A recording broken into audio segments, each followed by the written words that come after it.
무슨 격리가 통역을 한다고 나서?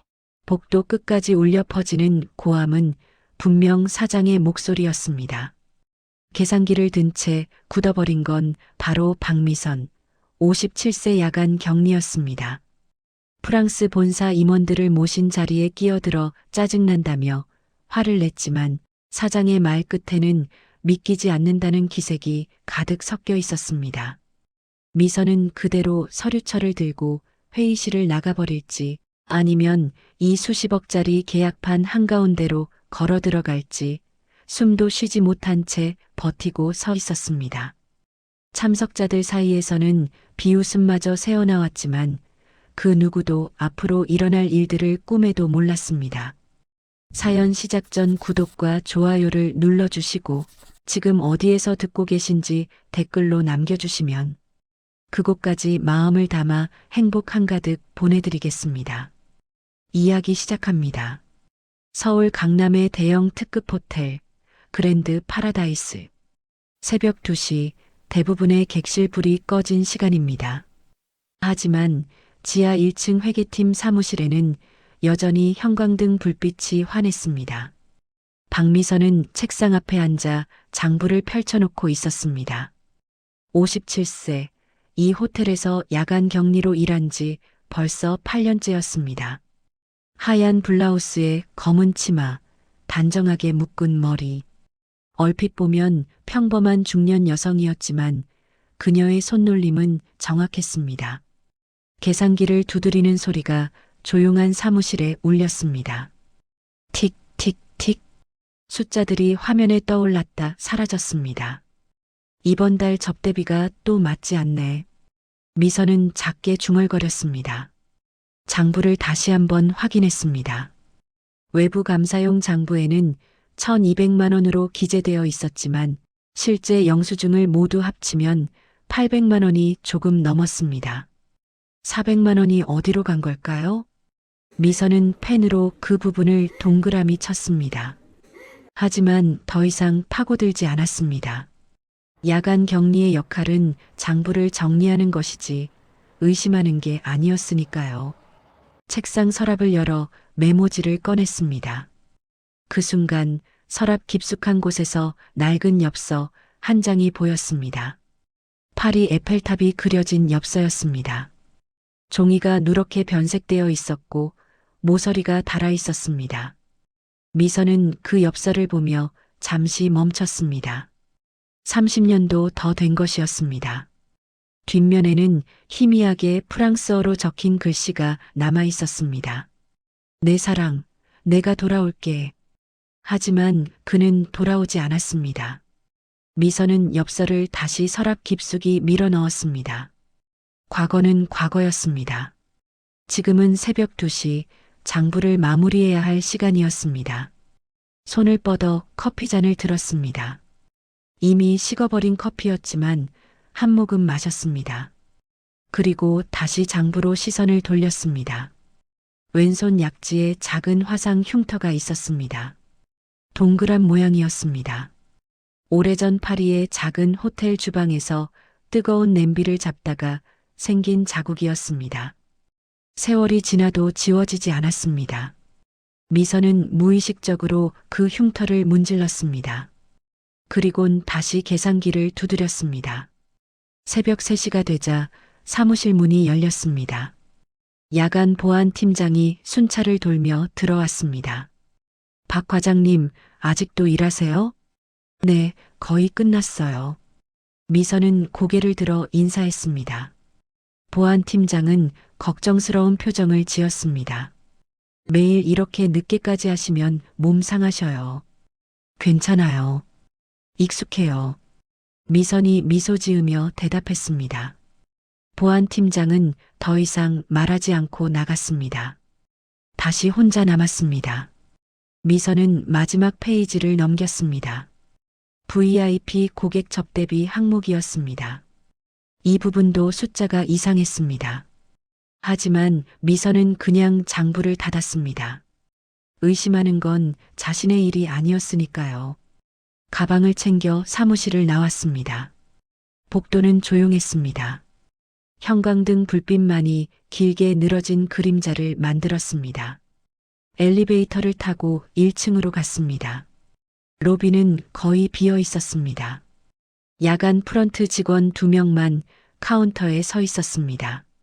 미선은 직원 카드로 체크아웃하고 호텔을 나섰습니다. 새벽 공기가 차가웠습니다. 3월 초였지만 아직 쌀쌀했습니다. 버스 정류장까지 걸어갔습니다. 이 시간에는 버스가 거의 없었습니다. 30분을 기다려야 했습니다. 벤치에 앉아 하늘을 올려다봤습니다. 별이 보였습니다. 도심 속에서도 밝게 빛나는 별 몇 개가 있었습니다. 30년 전 파리에서도 이렇게 별을 보았었습니다. 생강 다리 위에서 그와 함께. 하지만 그는 떠났습니다. 임신 사실을 알자마자 사라졌습니다. 미선은 혼자 남았습니다. 유학생 신분으로 돈도 없이 배는 불러오고 결국 아이를 낳았습니다. 딸이었습니다. 작고 예쁜 아기였습니다. 하지만 키울 수 없었습니다. 프랑스의 한 재단을 통해 입양을 보냈습니다. 좋은 가정으로 간다고 했습니다. 그것만 믿을 수밖에 없었습니다. 작별하던 날 미선은 손수건에 자신의 이니셜을 수놓았습니다. M. 아이의 속삭이에 그 손수건을 넣어줬습니다. 잘 살아라, 내 딸. 그게 마지막이었습니다. 버스가 도착했습니다. 미선은 자리에서 일어나 버스에 올랐습니다. 창밖을 보며 집으로 향했습니다. 좁은 원룸이었습니다. 혼자 살기에 충분했습니다. 현관문을 열고 들어가 불을 켰습니다. 피곤했지만 잠이 오지 않았습니다. 소파에 앉아 핸드폰을 켰습니다. 메시지가 하나 와 있었습니다. 요양원에서 온 것이었습니다. 어머니 상태 안정적입니다. 걱정 마세요. 미선의 어머니는 치매로 요양원에 계셨습니다. 벌써 3년째였습니다. 요양원비가 만만치 않았습니다. 미선의 월급 대부분이 거기로 갔습니다. 미선은 한숨을 쉬었습니다. 돈이 필요했습니다. 항상 필요했습니다. 침대에 누웠습니다. 천장을 바라봤습니다. 내일도 호텔로 가야 합니다. 내일도 장부를 정리해야 합니다. 숫자들, 끝없는 숫자들. 미선은 눈을 감았습니다. 하지만 잠들기 전 왼손 약지의 흉터를 다시 한번 만졌습니다. 30년이 지났어도 그 흉터는 여전히 남아 있었습니다. 호텔은 일주일 전부터 분주했습니다. 프랑스의 유명 럭셔리 호텔 체인 샤토 블랑에서 임원진이 방문한다는 소식 때문이었습니다. 인수 협상 차온다고 했습니다.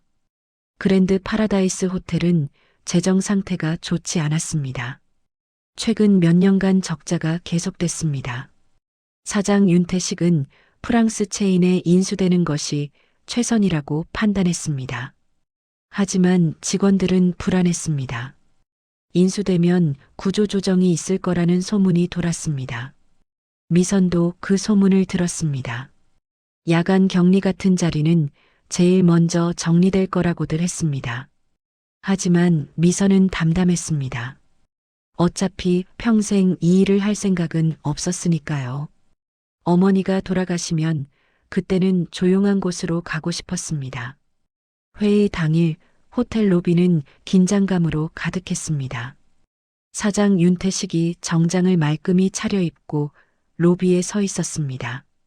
그 옆에는 상무이자 그의 부인인 한정아가 있었습니다. 정아는 날카로운 눈매에 도도한 인상이었습니다. 오늘 실수하면 안 돼. 알았지?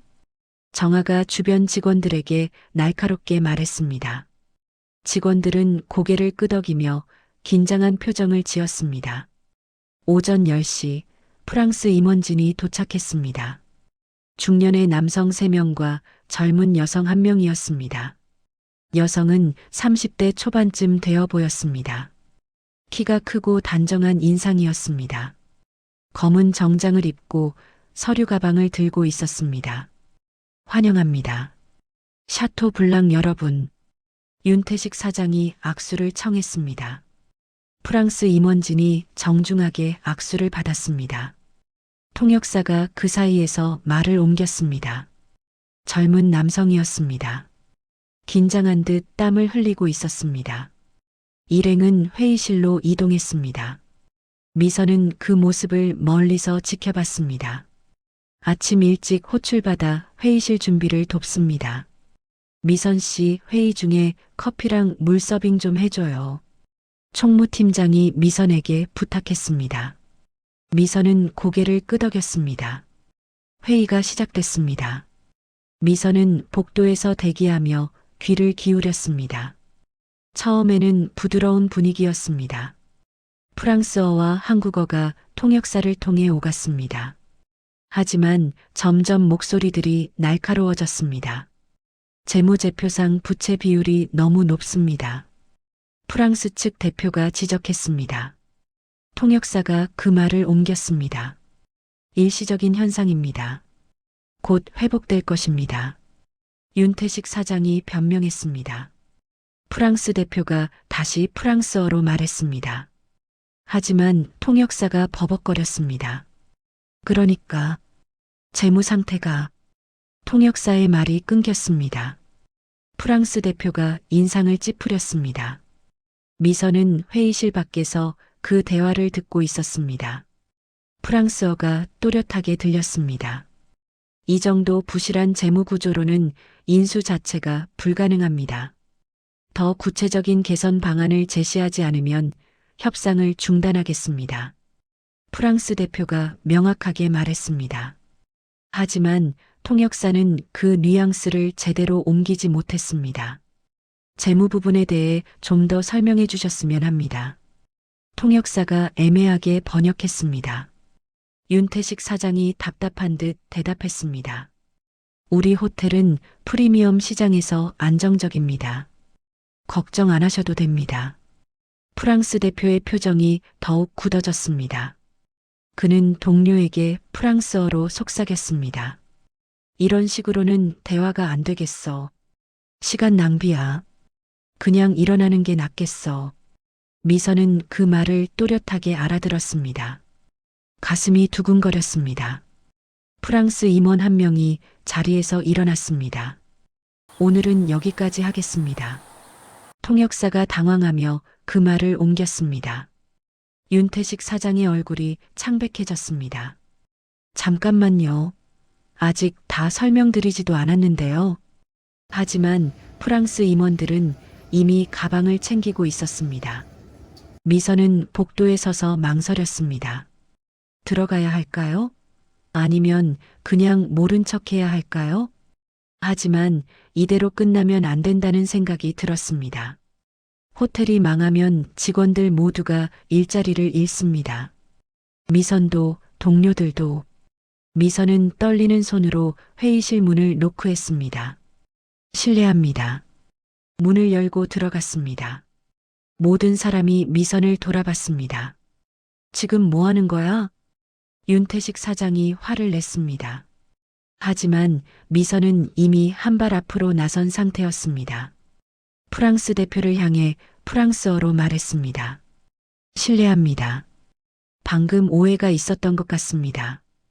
프랑스 대표의 눈이 커졌습니다. 중년 여성이 갑자기 유창한 프랑스어로 말을 거는 상황이었습니다. 당신은 누구죠? 프랑스 대표가 프랑스어로 물었습니다. 이 호텔의 경리입니다. 통역에 오해가 있어 말씀드립니다. 미선이 또렷하게 대답했습니다. 회의실 안이 조용해졌습니다. 윤태식 사장은 어안이 벙벙한 표정이었고 한정아 상무는 눈을 부릅뜨고 미선을 노려봤습니다. 프랑스 대표가 천천히 다시 자리에 앉았습니다. 그럼 다시 설명해 주시겠습니까? 미선은 숨을 깊이 들이쉬었습니다. 그리고 시작했습니다. 프랑스 측의 질문을 정확하게 파악하고 사장의 대답을 제대로 옮겼습니다. 재무 용어도 정확하게 번역했습니다. 30분이 지나자 분위기가 달라졌습니다. 프랑스 임원들의 표정이 부드러워졌습니다. 이제야 이해가 됩니다. 프랑스 대표가 고개를 끄덕였습니다. 미선은 땀을 흘리며 통역을 계속했습니다. 오래전 파리에서 배운 단어들이 하나씩 떠올랐습니다. 회의가 끝날 무렵 프랑스 대표가 만족스러운 표정으로 말했습니다.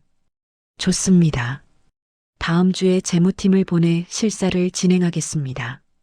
미선이 그 말을 한국어로 옮겼습니다. 윤태식 사장이 안도의 한숨을 쉬었습니다. 프랑스 임원 중 젊은 여성이 미선에게 다가왔습니다. 프랑스어를 어디서 배우셨어요? 그녀가 프랑스어로 물었습니다. 예전에 파리에서 잠깐 일했었습니다. 미선이 조심스럽게 대답했습니다. 여성은 명함을 꺼내 미선에게 건넸습니다. 소피박입니다. 샤토 블랑 아시아 담당 매니저예요. 미선은 명함을 받았습니다. 감사합니다. 미선이 인사했습니다. 소피는 미선을 유심히 바라봤습니다. 뭔가를 확인하듯이 혹시 파리 어느 지역에서 일하셨어요? 소피가 조심스럽게 물었습니다. 생강 근처 작은 호텔에서요. 미선의 대답에 소피의 눈빛이 묘하게 변했습니다. 하지만 더 이상 묻지 않았습니다. 프랑스 임원진이 떠난 후 윤태식 사장이 미선을 사무실로 불렀습니다. 미선은 긴장하며 사장실 문을 열었습니다. 앉으세요. 사장의 목소리는 차분했습니다. 미선은 조심스럽게 앉았습니다. 박 과장, 프랑스어를 할 줄 아셨어요? 네, 조금. 왜 지금까지 말하지 않았죠? 필요한 일이 아니었으니까요. 미선의 대답에 사장은 잠시 침묵했습니다. 오늘 일은 잘했습니다. 당신 덕분에 계약이 살아났어요. 칭찬이었습니다. 하지만 미선은 다음 말이 궁금했습니다. 앞으로 프랑스 측과 소통할 일이 있을 겁니다. 도와주세요. 보너스를 드리겠습니다. 미선은 고개를 끄덕였습니다. 알겠습니다. 사장실을 나와 복도를 걷는데 한정아 상무가 다가왔습니다. 박 과장, 정아의 목소리가 차갑습니다. 네. 앞으로 조심하세요. 주제를 아셔야죠. 정아가 날카롭게 말했습니다. 미선은 대답하지 않았습니다. 그저 고개를 숙이고 지나쳤습니다. 하지만 속으로는 알고 있었습니다. 한정아 상무가 자신을 경계하기 시작했다는 것을. 그날 저녁 미선은 집으로 돌아가는 버스 안에서 생각했습니다. 오늘 일은 잘한 걸까요? 아니면 불필요하게 나선 걸까요? 하지만 후회하지 않았습니다. 해야 할 일을 했을 뿐이니까요. 창밖을 보니 별이 보였습니다. 오늘따라 유난히 밝게 빛나고 있었습니다. 일주일 후 미선은 회계팀으로 자리를 옮겼습니다. 정식 명칭은 국제업무지원이었습니다. 하지만 실제로는 프랑스 측과의 소통을 담당하는 역할이었습니다. 책상은 회계팀 한 구석에 마련됐습니다. 창문에서 멀고 좁았지만 미선은 불평하지 않았습니다. 급여도 조금 올랐습니다. 하지만 야간 근무는 계속해야 했습니다. 인력이 부족해서 어쩔 수 없어요. 인사팀장이 미안한 듯 말했습니다. 미선은 괜찮다고 했습니다. 어차피 익숙한 일이었으니까요. 프랑스 측 실사팀이 도착했습니다. 재무 전문가 2명과 소피 박이었습니다. 소피는 미선을 볼 때마다 묘한 표정을 지었습니다. 관심 어린 눈빛이었습니다. 실사가 시작됐습니다. 미선은 통역을 도왔습니다. 재무장부를 검토하는 과정에서 미선은 이상한 점을 발견했습니다. 외부 감사용 장부와 내부 관리 장부의 숫자가 맞지 않았습니다. VIP 고객 접대비, 리베이트, 특별 경비 항목들이 외부 장부에는 축소되어 있었습니다. 미선은 조심스럽게 메모했습니다. 하지만 누구에게도 말하지 않았습니다. 실사 마지막 날 소피가 미선에게 커피를 마시자고 제안했습니다. 호텔 1층 카페에서 마주 앉았습니다. 미선 씨, 파리에서 언제 일하셨어요? 소피가 조심스럽게 물었습니다. 1992년부터 1994년까지요. 미선이 대답했습니다. 어떤 일을 하셨어요? 호텔 주방 보조였어요.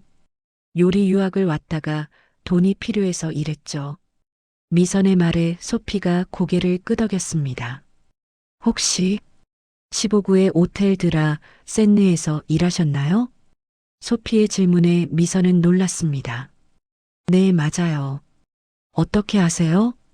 소피는 잠시 망설이다 대답했습니다. 제가 태어난 곳이 그 근처예요. 미선의 심장이 빠르게 뛰기 시작했습니다. 아, 그러셨군요. 미선이 애써 침착하게 대답했습니다. 소피는 더 이상 묻지 않았습니다. 하지만 두 사람 사이에 묘한 긴장감이 흘렀습니다. 며칠 후 미선은 사장에게 불려갔습니다. 박 과장, 프랑스 측 실사 결과가 나왔어요. 윤태식 사장의 표정이 어두웠습니다. 몇 가지 문제점을 지적했더군요. 재무 투명성 부분에서요. 사장이 서류를 미선에게 건넸습니다. 미선은 서류를 받아 읽었습니다. 프랑스어로 작성되어 있었습니다. 재무제표상 불일치 항목 발견. 추가 검증 필요. 미선은 숨을 고르며 천천히 읽어 내려갔습니다. 이거 번역해서 보고서 만들어줘요. 내일까지요. 알겠습니다. 미선은 서류를 들고 자리로 돌아왔습니다. 저녁이 되어 사무실이 조용해졌습니다. 미선은 혼자 남아 서류를 정리했습니다. 프랑스 측이 지적한 항목들을 하나씩 확인했습니다. 그리고 내부 장부와 대조했습니다. 차이가 명확했습니다. 외부에 보고된 숫자와 실제 숫자가 달랐습니다. 특히 VIP 접대비 항목이 심각했습니다. 외부에는 연간 5억 원으로 보고됐지만 실제로는 8억 원이 넘게 사용됐습니다. 3억 원은 어디로 간 걸까요? 미선은 더 깊이 파고들었습니다. 오래된 장부들을 찾아봤습니다. 지하 자료실로 내려갔습니다. 먼지가 쌓인 박스들이 줄지어 있었습니다. 형광등이 깜빡거렸습니다. 미선은 손전등을 켰습니다.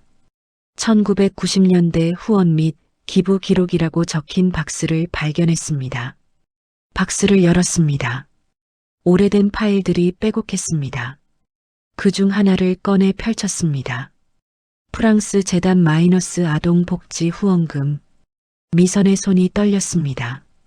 서류를 자세히 읽었습니다. 1993년부터 1995년까지 프랑스의 한 재단과 호텔이 협력 관계였다고 적혀 있었습니다. 호텔이 재단에 후원금을 보냈고 재단은 한국의 미혼모 지원과 입양 사업을 진행했습니다. 미선의 심장이 빠르게 뛰었습니다. 다음 페이지를 넘겼습니다. 후원 내역이 상세히 기록되어 있었습니다. 하지만 이상한 점이 있었습니다. 호텔이 보낸 금액과 재단이 받은 금액이 일치하지 않았습니다. 호텔 장부에는 연간 2억 원을 보냈다고 기록되어 있었지만 재단 측 영수증에는 1억 5천만 원만 찍혀 있었습니다. 5천만 원은 어디로 간 걸까요? 미선은 더 많은 서류를 확인했습니다. 그리고 충격적인 사실을 발견했습니다. 일부 금액이 윤태식 사장의 개인 계좌로 입금된 흔적이 있었습니다. 당시에는 격리팀장이었던 그의 이름이 여러 곳에 등장했습니다. 미선은 서류를 다시 박스에 넣었습니다. 하지만 몇 장은 핸드폰으로 사진을 찍었습니다. 증거가 필요할 것 같았습니다. 자료실을 나와 복도로 올라왔습니다. 심장이 두근거렸습니다. 사무실로 돌아가려는데 한정아 상무가 복도에 서 있었습니다. 박 과장, 이 시간에 뭐 하세요? 정아의 목소리가 날카로웠습니다. 자료 찾으러 내려갔다 왔습니다. 미선이 침착하게 대답했습니다. 무슨 자료요? 프랑스 측 실사 보고서 작성에 필요한 과거 기록이요. 미선의 대답에 정아가 눈을 가늘게 떴습니다. 박 과장, 충고하는데요. 너무 깊이 파고들지 마세요. 알 필요 없는 것까지 알면 피곤해집니다. 정아가 경고조로 말했습니다. 무슨 말씀이신지. 똑똑한 사람이니까 알아들었겠죠. 정아가 미선의 어깨를 스치며 지나갔습니다. 미선은 그 자리에 서서 정아의 뒷모습을 바라봤습니다. 분명히 뭔가를 숨기고 있었습니다. 다음 날 미선은 프랑스 측 보고서를 번역해 제출했습니다. 하지만 어젯밤 발견한 내용은 포함시키지 않았습니다. 아직 확실하지 않았고 성급하게 움직이면 위험할 것 같았습니다. 점심시간 회계팀 동료 김은주가 미선에게 다가왔습니다. 미선 씨, 조심하세요. 은주가 작은 목소리로 말했습니다. 왜요? 상무님이 미선 씨를 경계하고 있대요. 사장님한테 뭐라고 했다던데요? 은주의 말에 미선은 고개를 끄덕였습니다. 고마워요, 은주 씨. 미선 씨가 승진한 거 다들 질투해요. 특히 상무님이요. 은주가 걱정스러운 표정을 지었습니다. 미선은 그날 오후 소피에게서 이메일을 받았습니다. 미선 씨, 제가 다음 주에 다시 한국에 갑니다. 이번에는 3개월 파견 근무예요. 자주 뵐 수 있을 것 같네요. 미선은 이메일을 읽으며 복잡한 기분을 느꼈습니다. 소피를 볼 때마다 30년 전 그날이 떠올랐습니다. 작은 아기를 품에 안고 재단 직원에게 건넸던 그 순간. 그날 이후 미선은 단 한 번도 딸을 찾으려 하지 않았습니다. 찾을 용기가 없었습니다. 하지만 이제 소피를 보면서 자꾸만 의심이 들었습니다. 혹시, 설마, 미선은 고개를 저었습니다. 말도 안 되는 상상이었습니다. 저녁이 되어 미선은 요양원에 들렀습니다. 어머니를 뵈러 가는 날이었습니다. 어머니는 침대에 누워 창밖을 보고 계셨습니다. 어머니, 저 왔어요. 미선이 조용히 말했습니다. 어머니는 천천히 고개를 돌렸습니다. 하지만 미선을 알아보지 못했습니다. 누구세요? 어머니의 목소리가 낯설었습니다. 딸이에요, 미선이요. 미선이 어머니의 손을 잡았습니다. 어머니는 잠시 미선을 바라보다가 희미하게 미소를 지었습니다. 아, 미선이구나. 왔니? 네, 어머니. 미선은 어머니 옆에 앉았습니다. 일은 잘 되고 있니? 어머니가 물었습니다. 순간 정신이 돌아온 듯 했습니다. 네, 잘 되고 있어요. 미선이 대답했습니다. 그 아이는 잘 살고 있을까? 어머니가 갑자기 물었습니다. 미선은 깜짝 놀랐습니다. 어머니가 손녀 이야기를 꺼낸 건 처음이었습니다. 잘 살고 있을 거예요. 미선이 조심스럽게 대답했습니다. 내가 너무 힘들어했잖니. 그때는 어쩔 수 없었어. 어머니의 눈에 눈물이 고였습니다. 알아요, 어머니. 저도 알아요. 미선이 어머니를 껴안았습니다. 두 사람은 한참을 말없이 앉아 있었습니다. 요양원을 나올 때 미선은 하늘을 올려다봤습니다. 구름이 천천히 흘러가고 있었습니다. 30년 전에 보냈던 딸은 지금 어디서 무엇을 하고 있을까요? 행복하게 살고 있을까요? 미선은 그 생각을 떠올리며 버스 정류장으로 걸어갔습니다. 주말 미선은 집에서 오래된 상자를 꺼냈습니다. 침대 밑에 깊숙이 숨겨둔 상자였습니다. 30년 동안 한 번도 열지 않았습니다. 하지만 오늘은 열어야 할 것 같았습니다. 상자 뚜껑을 열었습니다. 먼지가 올라왔습니다. 안에는 오래된 사진들과 편지, 그리고 작은 노트가 들어 있었습니다. 사진을 하나씩 꺼냈습니다. 파리의 거리, 생강, 에펠탑, 그리고 한 남자와 함께 찍은 사진들. 그의 이름은 장 피에르였습니다. 프랑스 남자였습니다. 미선보다 5살 많았습니다. 호텔 레스토랑에서 일하는 셰프였습니다. 미선이 주방 보조로 일할 때 만났습니다. 그는 친절했습니다. 미선에게 프랑스어를 가르쳐 줬습니다. 사랑에 빠졌습니다. 미선은 그와 함께 행복한 시간을 보냈습니다. 파리의 카페에서, 생강 다리 위에서, 작은 아파트에서. 하지만 임신을 알았을 때 모든 게 바뀌었습니다. 아이를 가졌어요. 미선이 그에게 말했습니다. 장피에르의 표정이 굳었습니다. 미안해, 미선. 나는 준비가 안 됐어. 그는 다음날 사라졌습니다. 연락이 끊겼습니다. 미선은 혼자 남았습니다. 유학생 신분으로 돈도 없이 배는 불러오고 한국으로 돌아갈 수도 없었습니다. 어머니는 병원비로 힘들어하고 계셨고 미혼모라는 사실을 알리고 싶지 않았습니다. 결국 파리에서 아이를 낳았습니다. 1994년 4월 12일 딸이었습니다. 작고 예쁜 아기였습니다. 병원에서 간호사가 말했습니다. 아기가 건강해요. 다행이에요. 하지만 미선은 키울 수 없었습니다. 한 달 동안 아기를 돌봤습니다. 작은 원룸에서 혼자서 밤마다 아기가 울었습니다. 미선도 함께 울었습니다. 한 달 후 프랑스의 한 입양재단을 찾아갔습니다. 좋은 가정으로 보내드릴게요. 재단 직원이 말했습니다. 미선은 아기를 안고 마지막 시간을 보냈습니다. 아기의 왼손 약지를 보니 작은 붉은 자국이 있었습니다. 화상처럼 보였습니다. 미선 자신에게도 똑같은 자리에 화상 흔터가 있었습니다. 엄마랑 똑같구나. 미선이 작게 중얼거렸습니다. 손수건을 꺼냈습니다. 하얀 손수건에 빨간 실로 이니셜을 쓰놓았습니다. M.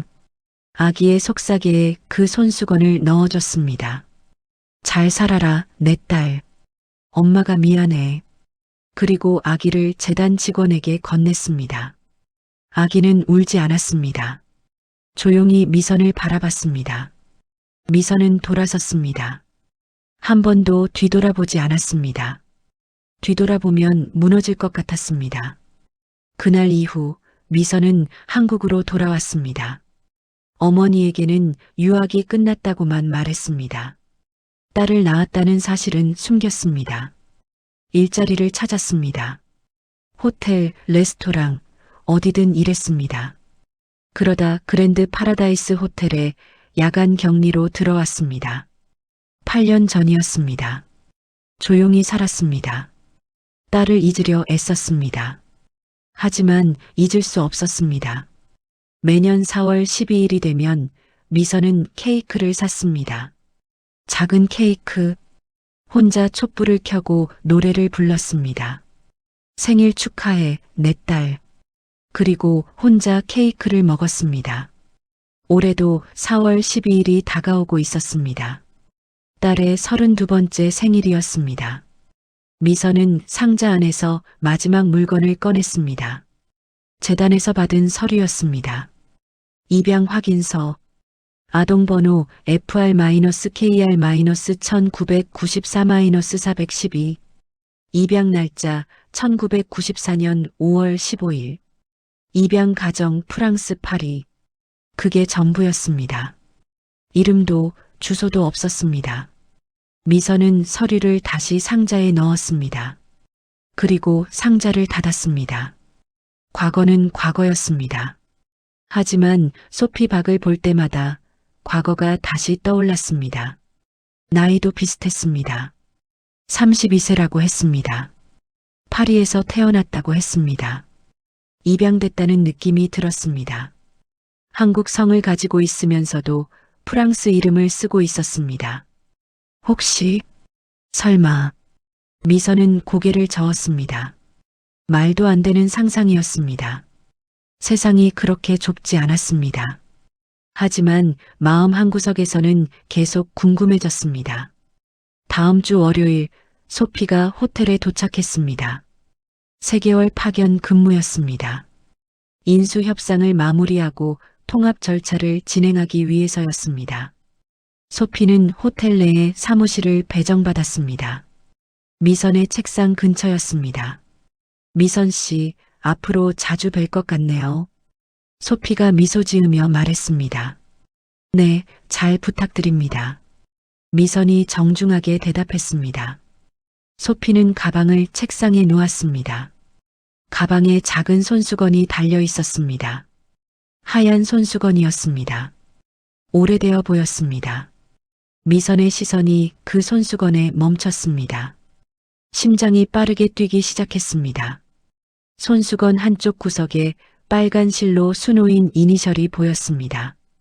M. 미선은 숨이 멎는 것 같았습니다. 그 손수건. 미선이 떨리는 목소리로 말했습니다. 소피가 고개를 돌렸습니다. 아, 이거요? 제가 아기였을 때부터 가지고 있던 거예요. 입양될 때 함께 왔대요. 소피가 손수건을 쓰다듬으며 말했습니다. 소중한 물건이에요. 친엄마가 남긴 유일한 흔적이거든요. 미선은 입을 열 수 없었습니다. 손이 떨렸습니다. 혹시 언제 태어나셨어요? 미선이 간신히 물었습니다. 1994년 4월 12일이요. 왜요? 소피의 대답에 미선은 눈물이 핑 돌았습니다. 아, 아무것도 아니에요. 미선은 재빨리 고개를 돌렸습니다.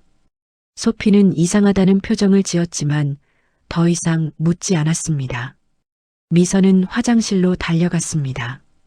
거울 앞에 섰습니다. 눈물이 흘러내렸습니다. 30년 만이었습니다. 딸을 다시 만난 것입니다. 하지만 어떻게 말해야 할까요? 나는 너를 버린 엄마야라고 말할 수 있을까요? 미선은 세면대에 손을 짚고 눈물을 흘렸습니다. 한참을 울고 나서 미선은 얼굴을 씻었습니다. 거울을 다시 봤습니다. 빨갛게 부은 눈이 보였습니다. 심호흡을 했습니다. 천천히 알아가자. 미선은 스스로에게 말했습니다. 성급하게 말하면 안 됩니다. 소피를 놀라게 하면 안 됩니다. 증거가 필요했습니다.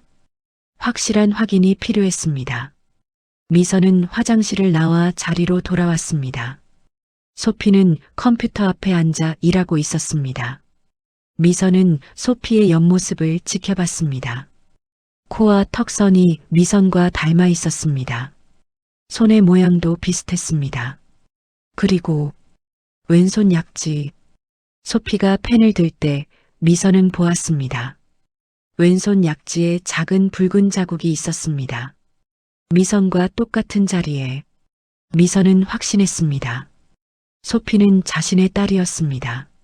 30년 만에 다시 만난 것입니다. 하지만 어떻게 말해야 할까요? 미선은 그날 하루 종일 고민했습니다. 소피와 함께 일하는 날들이 이어졌습니다. 미선은 소피를 관찰했습니다. 조심스럽게, 티나지 않게. 소피는 똑똑했습니다. 일 처리가 빠르고 정확했습니다. 직원들에게도 친절했습니다. 하지만 가끔 외로워 보였습니다. 점심시간, 소피는 혼자 식당 구석에 앉아 밥을 먹었습니다. 미선이 다가갔습니다. 같이 먹어도 될까요? 물론이죠. 소피가 환하게 웃었습니다. 두 사람은 마주 앉아 식사를 했습니다. 한국 음식 드실 수 있어요? 미선이 물었습니다. 네, 좋아해요. 특히 김치찌개요. 소피가 대답했습니다. 프랑스에서는 한식을 자주 못 드셨겠어요. 그렇죠. 가끔 한식당에 가긴 했지만 집에서 해먹는 음식이 그리워요. 소피의 말에 미선이 놀랐습니다. 집에서 해먹는 음식이요? 네, 양어머니가 한국 음식을 배워서 가끔 해주셨어요. 된장찌개, 불고기 같은 거요. 소피가 그리운 표정을 지었습니다. 양어머니가 저를 한국인으로 키우고 싶어 하셨거든요. 정체성을 잃지 말라고요. 미선은 가슴이 뭉클했습니다. 좋은 분이시네요. 네, 정말 좋은 분이에요. 5년 전에 돌아가셨지만요. 소피의 목소리가 낮아졌습니다. 아, 죄송해요. 괜찮아요. 양아버지는 아직 건강하세요. 파리에 혼자 사세요. 두 사람은 잠시 침묵했습니다. 미선 씨는 가족이 어떻게 되세요? 소피가 조심스럽게 물었습니다. 어머니 한 분 계세요. 요양원에 계시고요. 아버지는요? 돌아가셨어요. 제가 어렸을 때요. 형제는요? 없어요. 혼자예요. 미선의 대답에 소피가 고개를 끄덕였습니다. 저랑 비슷하네요. 저도 외동이에요. 그러셨군요. 두 사람은 다시 식사를 했습니다. 미선 씨, 혹시 파리에서 일하실 때 힘들지 않으셨어요? 소피가 물었습니다. 많이 힘들었죠. 언어도 서툴고 돈도 없고 그래도 프랑스어를 정말 잘하세요. 매일 공부했어요. 살아남으려면 필요했으니까요. 미선의 말에 소피가 감탄했습니다. 대단하세요. 별거 아니에요. 점심을 마치고 자리로 돌아왔습니다. 오후에 소피가 개인적인 전화를 받았습니다. 프랑스어였습니다. 미선은 옆에서 듣지 않으려 했지만 귀에 들어왔습니다. 네, 아빠. 잘 지내요. 네, 일은 잘 되고 있어요. 아빠도 건강 챙기세요. 소피의 목소리가 따뜻했습니다. 전화를 끊은 후 소피가 한숨을 쉬었습니다. 양아버지세요? 미선이 조심스럽게 물었습니다. 네. 요즘 자꾸 건강이 안 좋으시대요. 빨리 프랑스로 돌아가고 싶어요. 소피가 걱정스러운 표정을 지었습니다. 가족이 보고 싶으시겠어요? 네. 그래도 이 일은 끝내야죠. 소피가 다시 웃으며 일에 집중했습니다. 며칠 후 소피가 미선에게 개인적인 부탁을 했습니다. 미선 씨, 주말에 시간 있으세요? 네, 있어요. 혹시 저랑 같이 어디 갈 수 있을까요? 어디요? 입양 기록을 보관하는 곳이 있대요. 한국인 양촉진회라고. 거기 가보고 싶어요. 소피의 부탁에 미선은 가슴이 철렁했습니다. 왜요? 친엄마에 대해 알고 싶어요. 제가 누구인지 알고 싶어요. 소피의 눈빛이 간절했습니다. 미선은 거절할 수 없었습니다. 알겠어요. 같이 가요. 토요일 두 사람은 서울 중구에 있는 한국인 양촉진회를 찾아갔습니다. 오래된 건물이었습니다. 안으로 들어가니 상담사가 맞아줬습니다. 어떻게 오셨어요? 입양 기록을 찾고 싶어서요. 소피가 프랑스 재단에서 받은 서류를 꺼냈습니다. 상담사가 서류를 검토했습니다. 1994년도 기록이네요. 찾아보겠습니다. 상담사가 컴퓨터를 두드렸습니다. 미선은 옆에 앉아 손을 꼭 쥐었습니다. 심장이 빠르게 뛰었습니다. 찾았습니다. 상담사가 화면을 보며 말했습니다. 생모 정보는 비공개로 되어 있네요. 당시 생모가 신원 공개를 원하지 않았다고 기록되어 있습니다. 소피의 표정이 어두워졌습니다. 아무 정보도 없나요? 죄송합니다. 생모가 동의하지 않으면 공개할 수 없습니다. 상담사가 미안한 표정을 지었습니다. 혹시 생모를 찾을 방법은 없나요? 소피가 간절하게 물었습니다. 생모가 먼저 연락을 해오거나 생모도 찾기를 원한다는 의사를 남겨놓지 않는 한 어렵습니다. 미선은 옆에서 듣고 있었습니다. 내가 먼저 말해야 하나? 고민이 깊어졌습니다. 상담실을 나온 후 소피는 풀이 죽어 있었습니다. 미선 씨, 커피 마실래요? 좋아요. 근처 카페에 들어갔습니다. 창가 자리에 앉았습니다. 소피가 커피를 마시며 창밖을 바라봤습니다.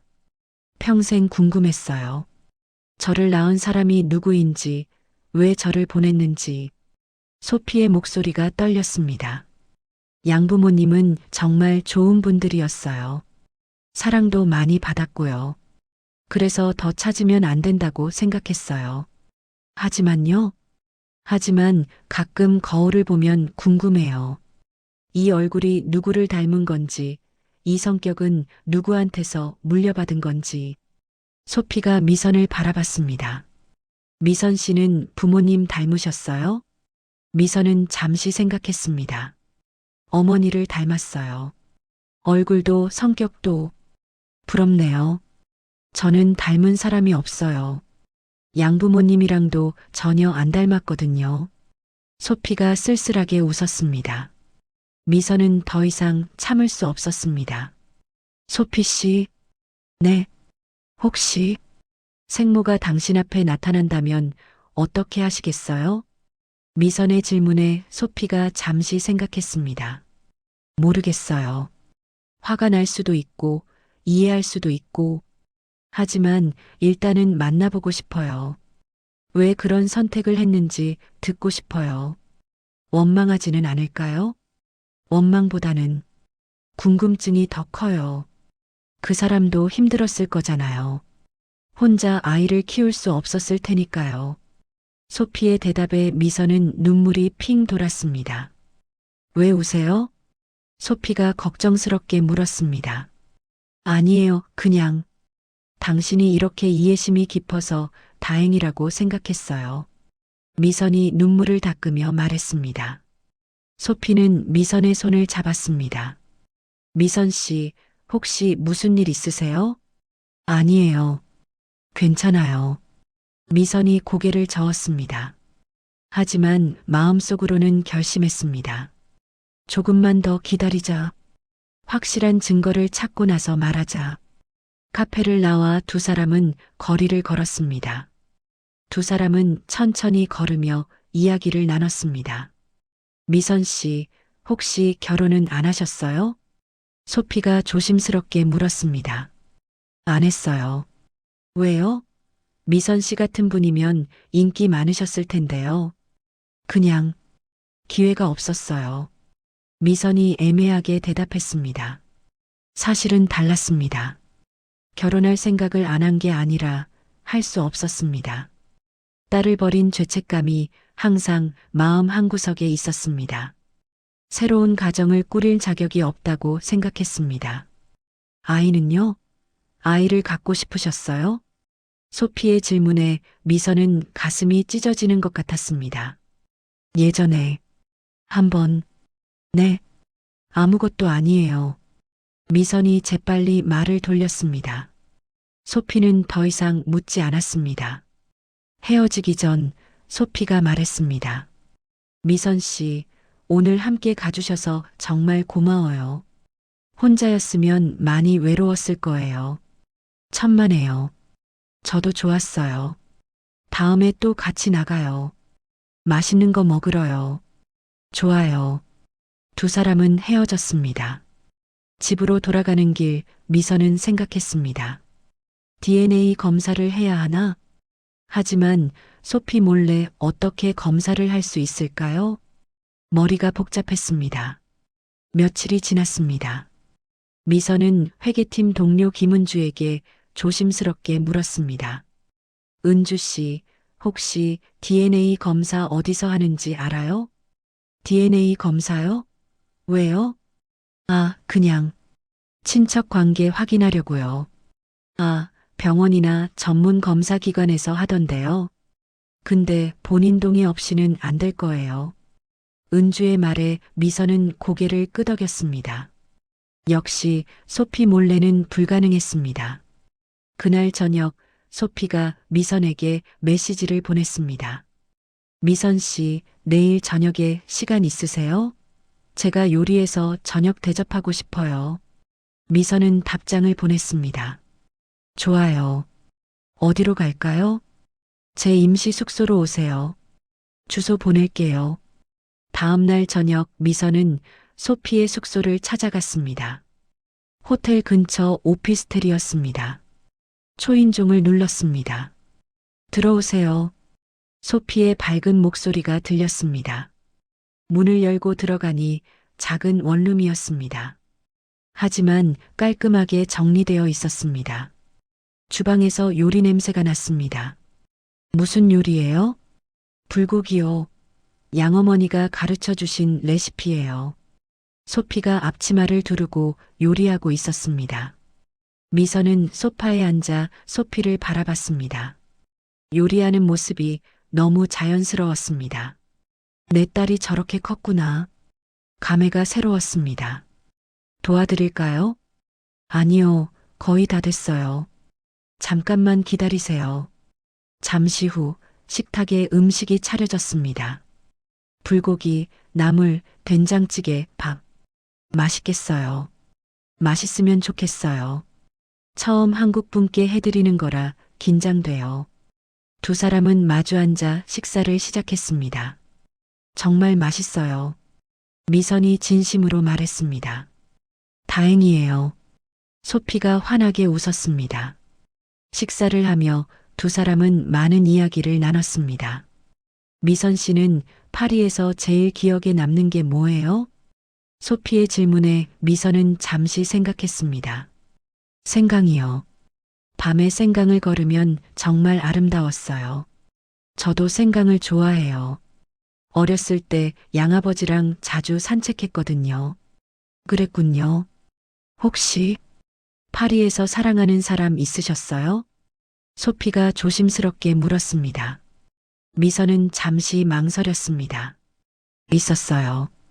어떤 분이었어요? 프랑스 사람이었어요. 셰프였죠. 잘생기고 친절하고. 미선의 목소리가 작아졌습니다. 하지만 오래가지 못했어요. 왜요? 그 사람은 책임을 지지 않았어요. 미선이 솔직하게 말했습니다.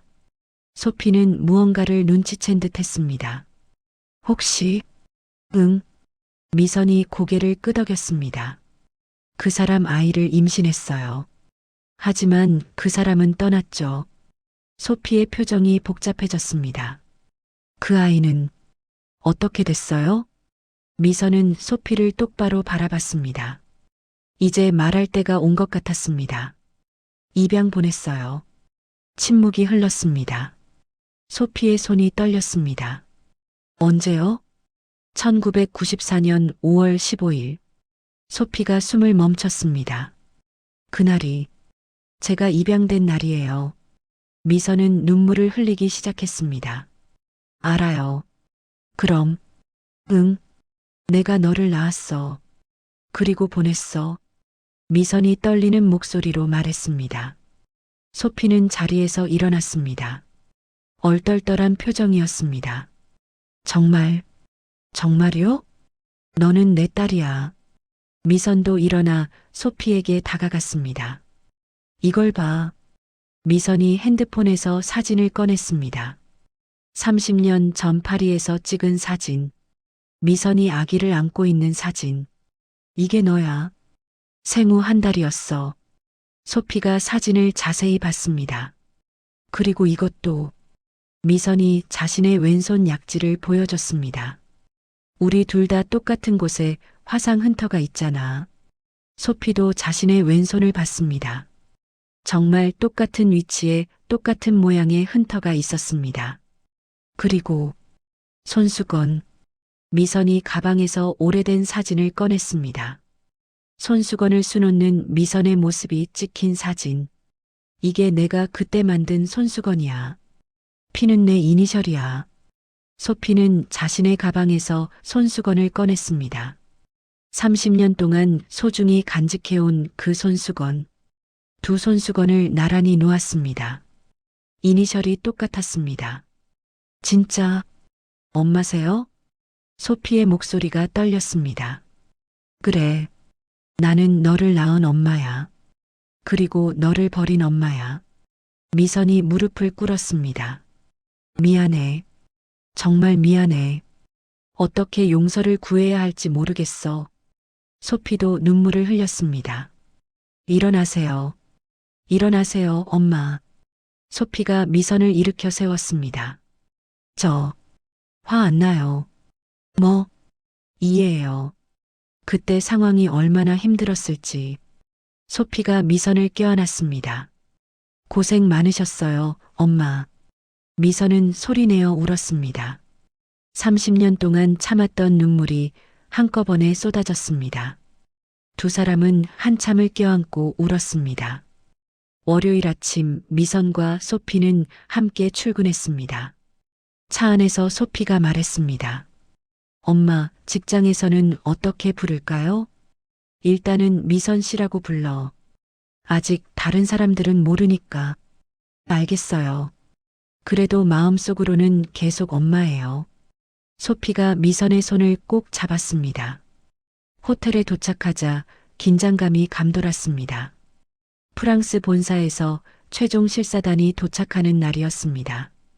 이번 실사 결과에 따라 인수 여부가 최종 결정될 예정이었습니다. 실사단은 재무장부를 철저히 검토했습니다. 이 항목 설명해 주세요. 프랑스 측 재무 전문가가 VIP 접대비를 가리키며 물었습니다. 미선이 윤태식 사장에게 질문을 전달했습니다. 중요 고객 접대비입니다. 사장이 간단히 대답했습니다. 구체적인 내역서를 볼 수 있을까요? 미선이 번역했습니다. 사장의 얼굴이 굳었습니다. 준비해서 드리겠습니다. 하지만 며칠이 지나도 내역서는 나오지 않았습니다. 목요일 저녁 소피가 미선을 호텔 옥상으로 불렀습니다. 엄마, 할 말이 있어요. 두 사람은 난간에 기대 서서 야경을 바라봤습니다. 뭔데? 이 호텔 심각해요. 실사하면서 확인했는데 장부 조작이 너무 명확해요. 소피가 진지하게 말했습니다. 본사에서도 의심하고 있어요. 이대로 넘어가면 안 돼요. 미선은 이미 알고 있었습니다. 나도 알아. 증거도 있어. 증거요? 미선이 핸드폰을 꺼냈습니다. 지하 자료실에서 찍은 사진들을 보여줬습니다. 소피가 사진을 하나씩 확인했습니다. 표정이 점점 굳어졌습니다. 엄마, 이건 심각한 횡령이에요. 알아. 그래서 고민이었어. 왜 지금까지 말씀 안 하셨어요? 무서웠어. 사장이랑 상무가 나를 경계하고 있거든. 혹시라도 나한테 무슨 일 생기면. 미선의 목소리가 떨렸습니다. 소피가 미선을 껴안았습니다. 엄마, 이제 혼자 아니에요. 제가 있잖아요. 하지만, 엄마, 이건 공개해야 해요. 안 그러면 본사가 엄청난 손해를 보고 앞으로도 이런 일이 계속될 거예요. 소피가 단호하게 말했습니다. 제가 엄마를 지킬게요. 본사 직원으로서도 딸로서도요. 미선은 소피의 눈을 바라봤습니다. 그 눈빛에는 확신이 있었습니다. 알겠어. 하자. 정말요? 응. 우리 함께 하자. 두 사람은 손을 꼭 잡았습니다. 금요일 긴급 이사회가 열렸습니다. 프랑스 본사 임원들과 한국 측 이사들이 모두 모였습니다. 윤태식 사장이 프레젠테이션을 준비하고 있었습니다. 오늘 최종 인수 계약을 체결하겠습니다. 사장이 자신감 있게 말했습니다. 하지만 소피가 일어섰습니다. 사장님, 잠깐만요. 그 전에 확인할 것이 있습니다. 소피가 노트북을 열었습니다. 화면에 미선이 찍은 사진들이 나타났습니다. 이게 뭐죠? 사장의 얼굴이 창백해졌습니다. 귀사의 과거 장부 기록입니다. 1990년대 프랑스 재단과 협력하던 시절의 기록이죠. 소피가 침착하게 설명했습니다. 미선은 뒤에서 지켜보며 가슴이 두근거렸습니다. 소피가 화면을 넘겼습니다. 여기를 보시면 호텔에서 재단으로 보낸 금액과 재단이 실제 받은 금액이 일치하지 않습니다. 차액은 당시 격리팀장이던 윤태식 씨의 개인 계좌로 입금됐습니다. 회의실이 술렁거렸습니다. 그리고 현재 장부도 마찬가지입니다. VIP 접대비, 특별 경비 항목에서 상당 금액이 빠져나갔습니다. 소피가 계속 설명했습니다. 윤태식 사장이 벌떡 일어났습니다. 이건 불법으로 입수한 자료입니다. 누가 이런 짓을 했죠? 프랑스 본사 대표가 차갑게 말했습니다. 불법이든 합법이든 사실 여부가 중요합니다. 이것이 사실입니까? 한정아 상무가 끼어들었습니다. 이건 누군가의 음모입니다. 우리 호텔을 함정에 빠뜨리려는 음모라고요? 소피가 상무를 똑바로 바라봤습니다. 그럼 이 장부가 가짜라는 증거를 보여주시죠. 상무는 대답하지 못했습니다. 사실 더 흥미로운 건 이겁니다. 소피가 다음 화면을 띄웠습니다. 상무님, 당신 명의 계좌로도 상당한 금액이 들어갔더군요. 화면에는 한정아 상무 명의의 계좌 내역이 나타났습니다. 남편인 사장님보다 훨씬 더 많은 금액이요. 회의실이 조용해졌습니다. 한정아의 얼굴이 새하얗게 변했습니다. 뭐라고요? 윤태식 사장이 부인을 돌아봤습니다. 사실 진짜 횡령 주범은 상무님이셨습니다. 사장님은 일부만 알고 계셨던 거죠. 소피의 폭로에 윤태식이 비틀거렸습니다. 당신이 그랬어? 사장이 부인에게 다가가며 물었습니다. 한정아는 대답 대신 미선을 노려봤습니다. 당신이 한 거지? 박미선. 모든 시선이 미선에게 쏠렸습니다. 미선은 침착하게 일어섰습니다. 네, 제가 발견했습니다. 내가 감히. 한정아가 소리쳤습니다. 하지만 소피가 앞으로 나섰습니다. 저희 직원을 협박하지 마세요. 미선 씨는 정당한 내부 고발을 한 겁니다. 직원? 저 여자가 뭔데? 미선 씨 덕분에 우리 본사가 사기를 당하지 않게 됐습니다. 오히려 감사해야죠. 소피가 단호하게 말했습니다. 프랑스 본사 대표가 일어섰습니다. 경찰에 신고하겠습니다. 잠깐만요. 오해입니다. 한정아가 발버둥 쳤지만 소용없었습니다. 그리고 인수계약은 경영진 교체를 전제로 재검토하겠습니다. 본사 대표가 선언했습니다. 회의가 끝난 후 복도에서 미선과 소피가 마주 섰습니다. 다른 직원들이 모두 떠난 후였습니다. 엄마, 괜찮으세요? 소피가 걱정스럽게 물었습니다. 응, 괜찮아. 너 덕분에. 무섭지 않으셨어요? 무서웠지. 하지만 내가 옆에 있어서 할 수 있었어.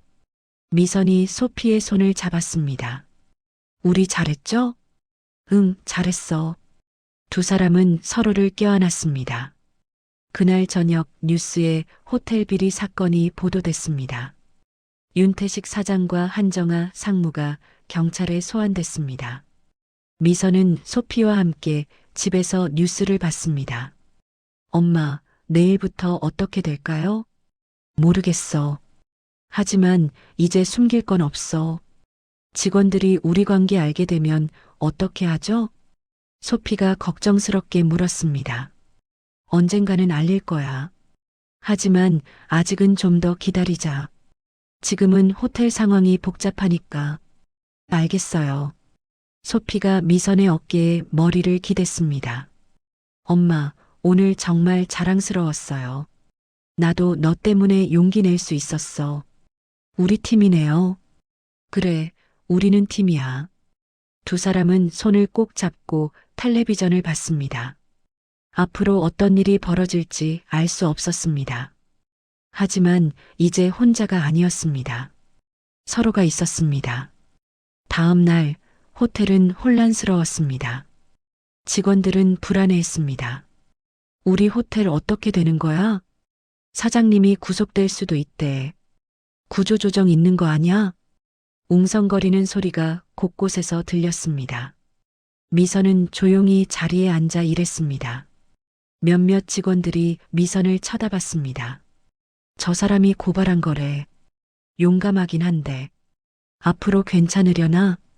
수군거리는 소리가 들렸지만 미선은 신경 쓰지 않았습니다. 점심시간 회계팀 김은주가 다가왔습니다. 미선 씨, 괜찮으세요? 응, 괜찮아. 다들 수군거리던데. 신경 쓰이시죠? 아니야. 옳은 일 한 거니까. 미선이 담담하게 대답했습니다. 저는 미선 씨가 대단하다고 생각해요. 저 같으면 못했을 거예요. 은주가 진심으로 말했습니다. 고마워, 은주 씨. 오후에 프랑스 본사에서 공지가 내려왔습니다. 임시 경영진을 파견합니다.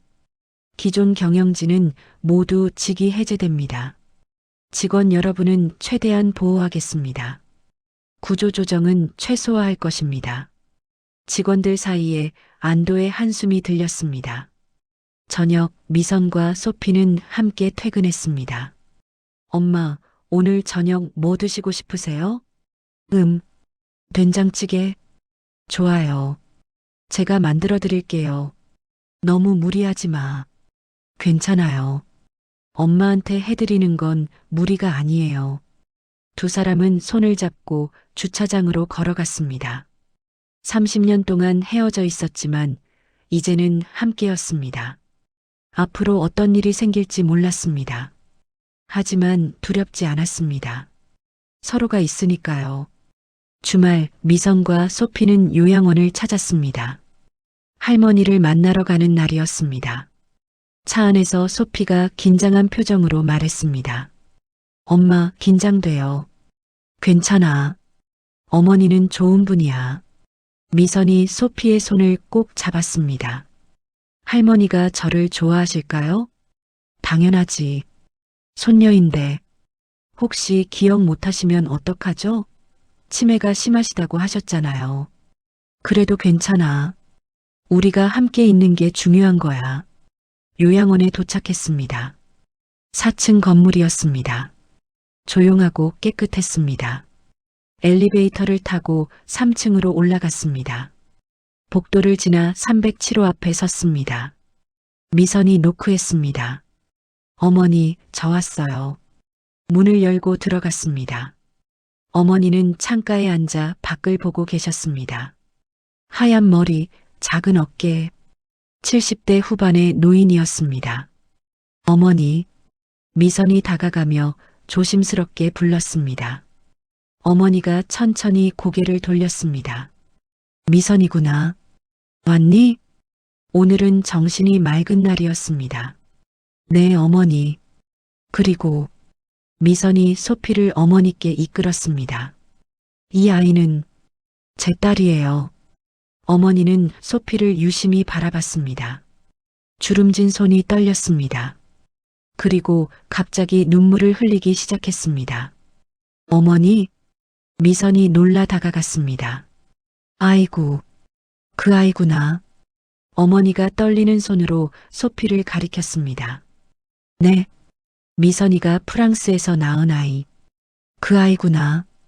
미선과 소피는 깜짝 놀랐습니다. 어머니가 알고 계셨습니다. 어머니, 어떻게? 엄마가 다 알아. 내가 프랑스에서 편지 보낼 때 편지 내용에서 느껴졌어. 내가 뭔가 숨기고 있다는 거. 어머니가 소피에게 손을 내밀었습니다.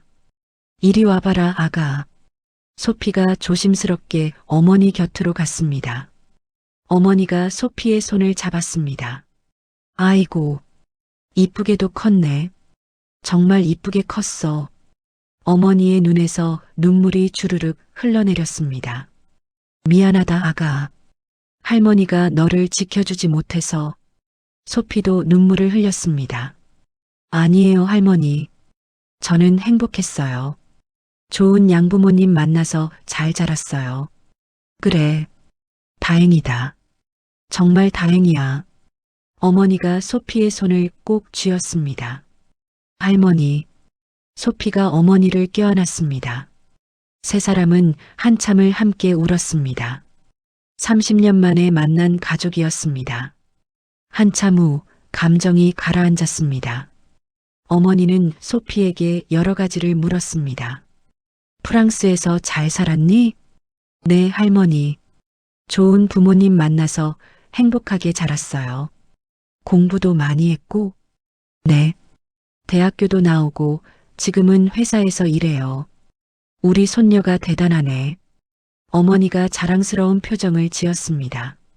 한국말도 잘하고 양어머니가 한국말 배우라고 하셨어요. 뿌리를 잊지 말라고요. 좋은 분들이셨구나. 네, 정말 좋은 분들이었어요. 점심시간이 되어 세 사람은 요양원 식당으로 갔습니다. 식당은 깨끗하고 밝았습니다. 창가 자리에 앉았습니다.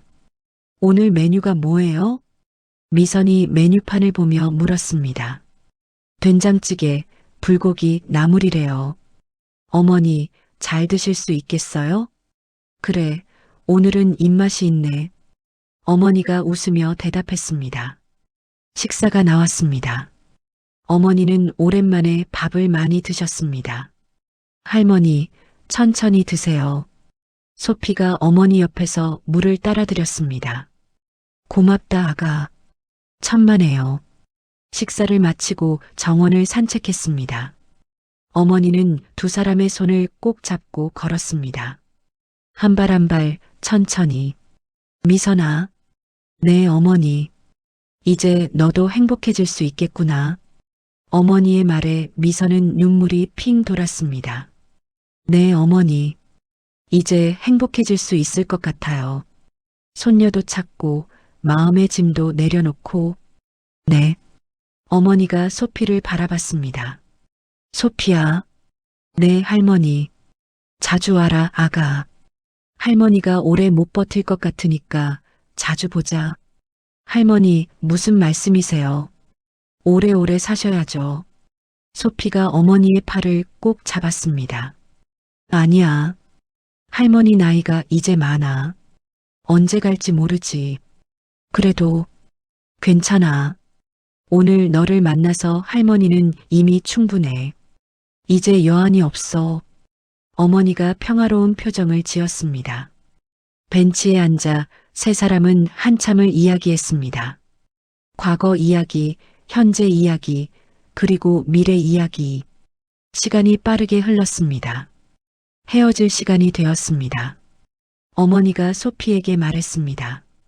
다음에 올 때 사진 좀 가져와라. 내가 어렸을 때 사진. 네, 할머니. 가져올게요. 양부모님 사진도. 네. 어머니가 두 사람을 번갈아 바라봤습니다. 너희 둘이 함께 있는 모습 보니까 할머니가 정말 행복하다. 저희도 행복해요, 어머니. 미선이 대답했습니다. 요양원을 나오며 소피가 말했습니다. 엄마, 할머니가 정말 좋으신 분이에요. 그렇지? 내가 그나마 괜찮게 자란 건 어머니 덕분이야. 저도 할머니 닮았으면 좋겠어요. 너는 이미 충분히 좋아. 미선이 소피의 어깨를 껴안았습니다. 차에 타고 집으로 가는 길, 소피가 말했습니다. 엄마, 다음 달에 파리에 잠깐 다녀와야 할 것 같아요. 그래. 양아버지가 많이 편찮으시대요.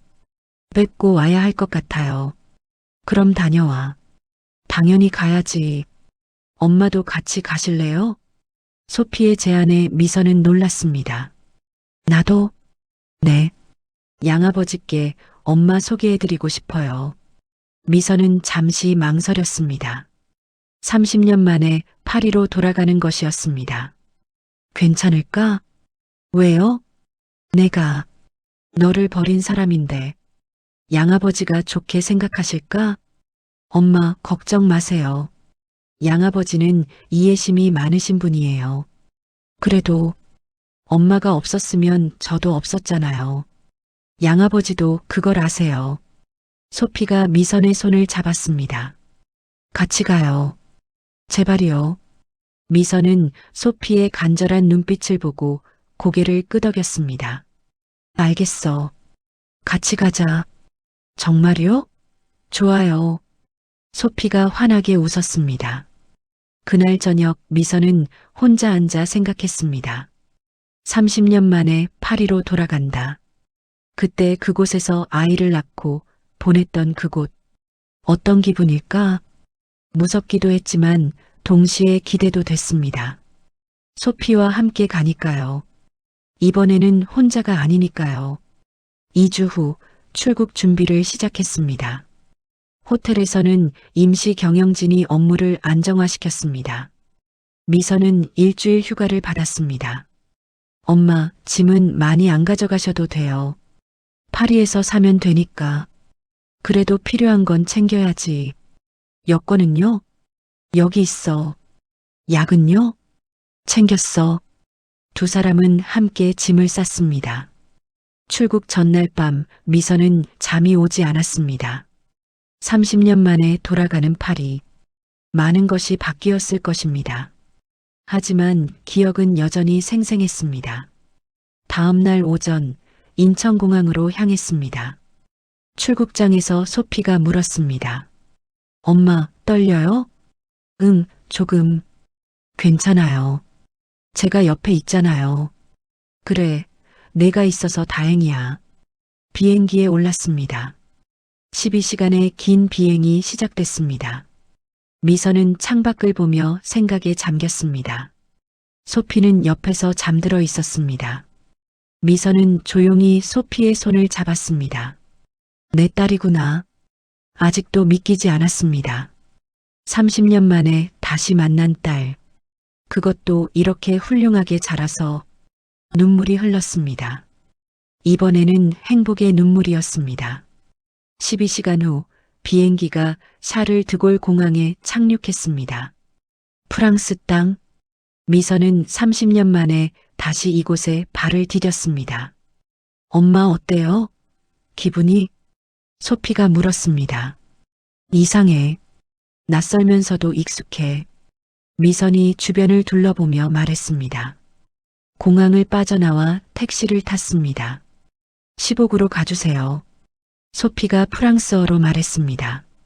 택시가 파리 시내로 들어갔습니다. 창밖으로 에펠탑이 보였습니다. 엄마, 저기 에펠탑이에요. 응, 보여. 미선은 창밖을 멍하니 바라봤습니다.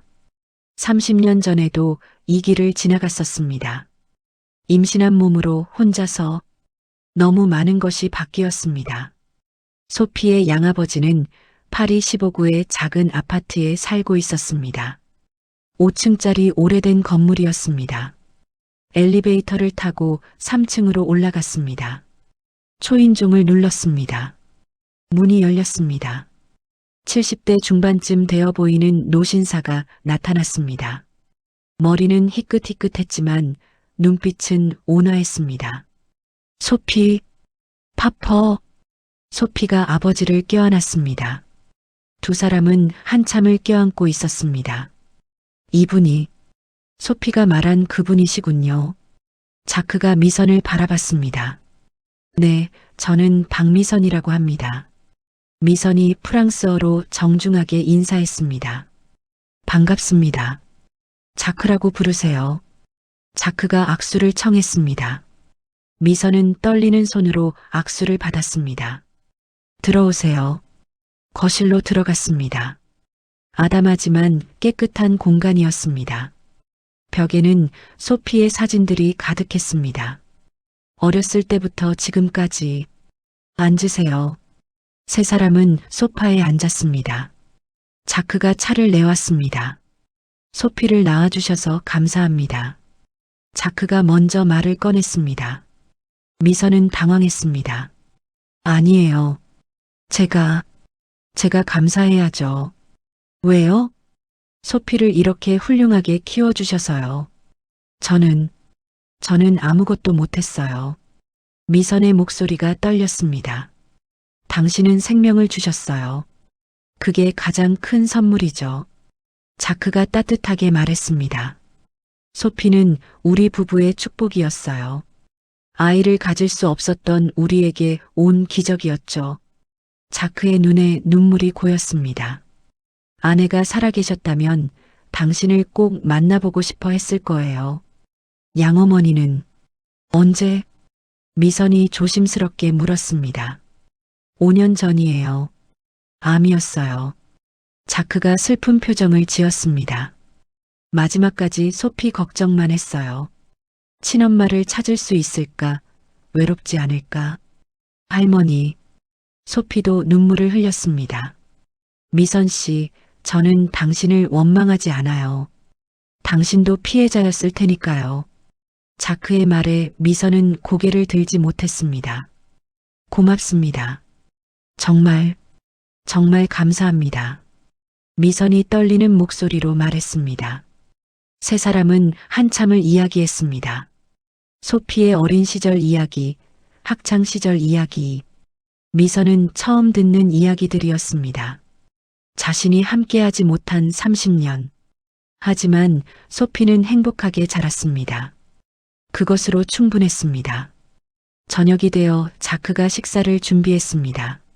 놀랍게도 한국 음식이었습니다. 된장찌개예요. 소피가 기뻐했습니다. 소피 어머니를 위해 배운 거예요. 자크가 웃으며 말했습니다. 정말요? 네. 소피가 어렸을 때부터 한국 음식을 좋아했거든요. 그래서 아내와 함께 배웠어요.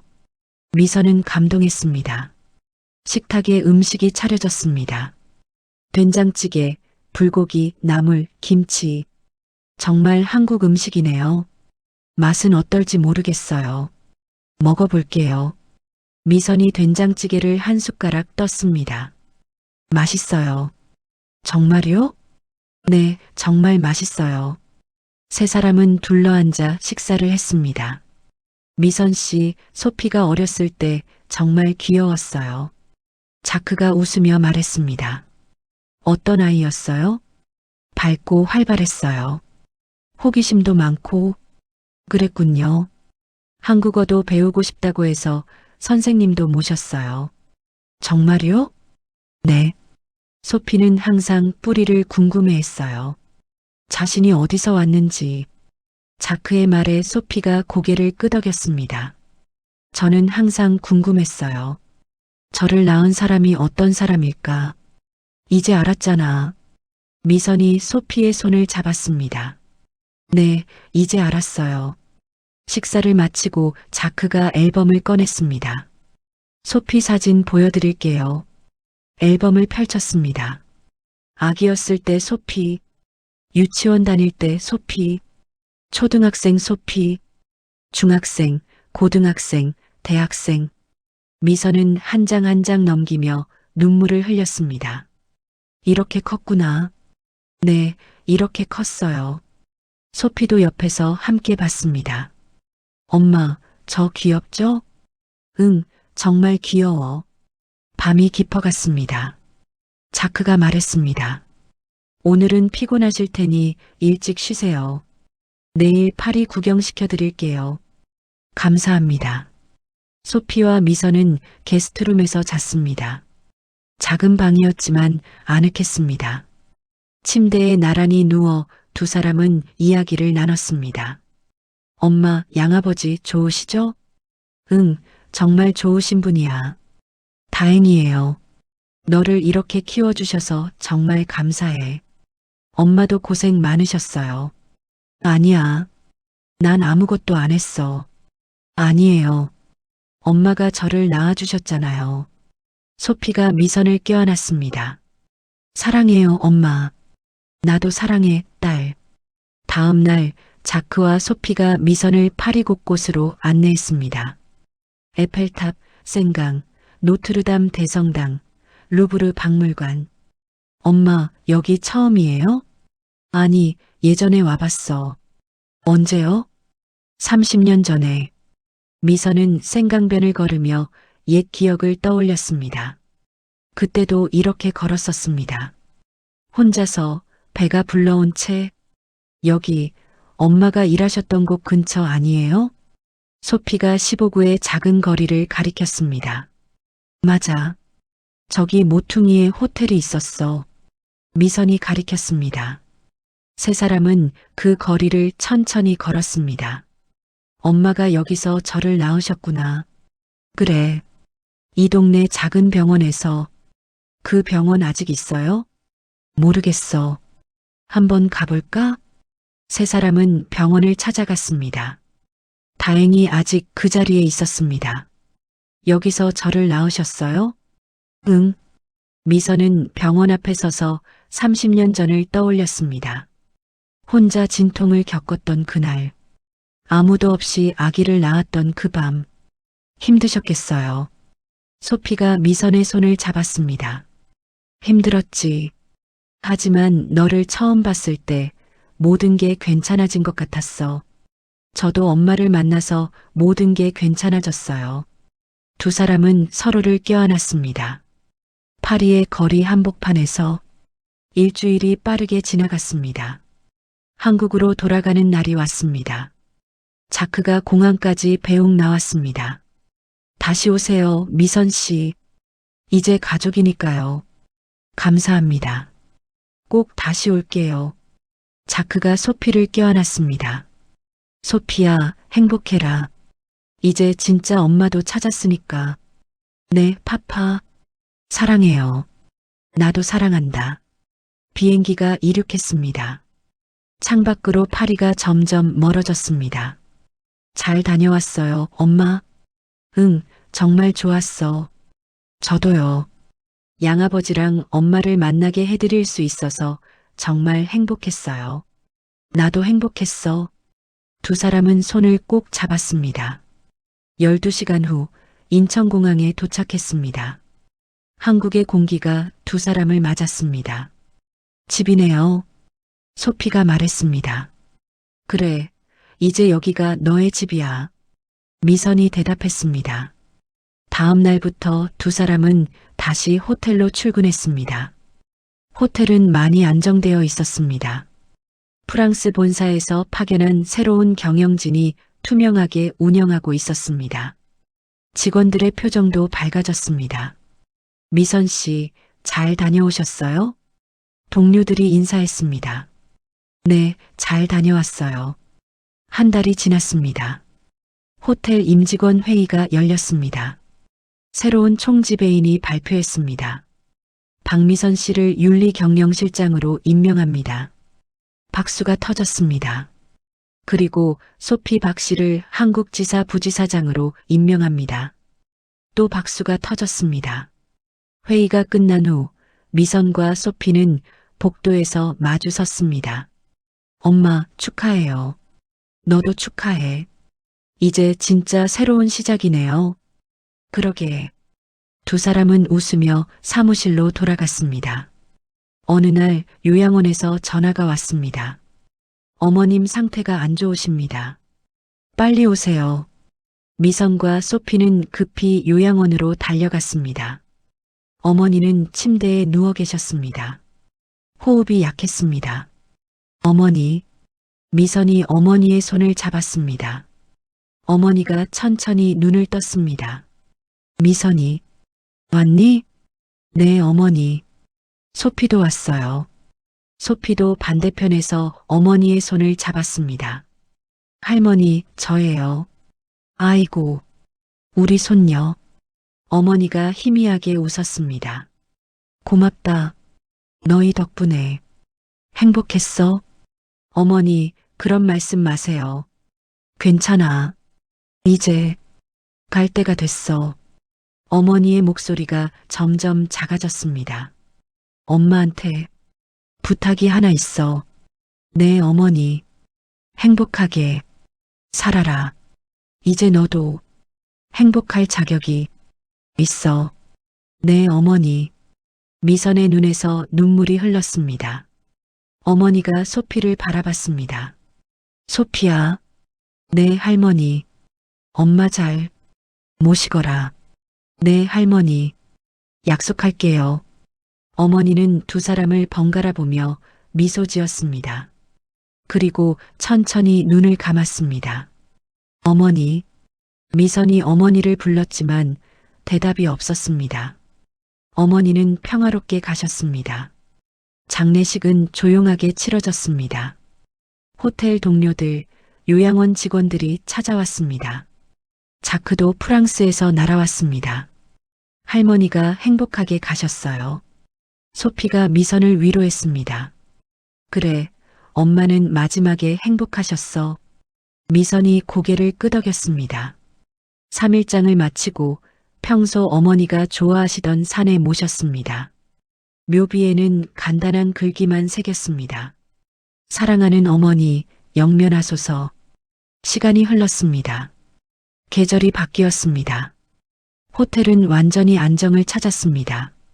미선은 윤리경영실장으로서 투명한 경영을 이끌었습니다. 소피는 한국지사를 성공적으로 운영했습니다. 두 사람은 함께 일하고 함께 저녁을 먹고 함께 주말을 보냈습니다. 30년의 공백을 천천히 메워갔습니다. 어느 봄날 두 사람은 한강공원을 걸었습니다. 벚꽃이 만개에 있었습니다. 엄마, 여기 1년 전에 왔었죠? 응, 그때 너한테 처음 말했었지. 그때 정말 놀랐어요. 나도 너무 떨렸어. 두 사람은 벤치에 앉았습니다. 벚꽃이 흩날렸습니다. 엄마, 행복해요? 소피가 물었습니다. 응, 정말 행복해. 저도요. 이제 뭐가 두렵지 않아. 내가 있으니까. 저도요. 엄마가 있으니까. 소피가 미선의 어깨에 머리를 기댔습니다. 두 사람은 말없이 앉아 강을 바라봤습니다. 물이 반짝였습니다. 햇살이 따뜻했습니다. 엄마. 응? 사랑해요. 나도 사랑해, 내 딸. 바람이 불었습니다. 벚꽃잎이 두 사람 주위로 흩날렸습니다. 30년 동안 헤어져 있었지만 이제 함께였습니다. 늦었지만 시작이었습니다. 새로운 시작이었습니다.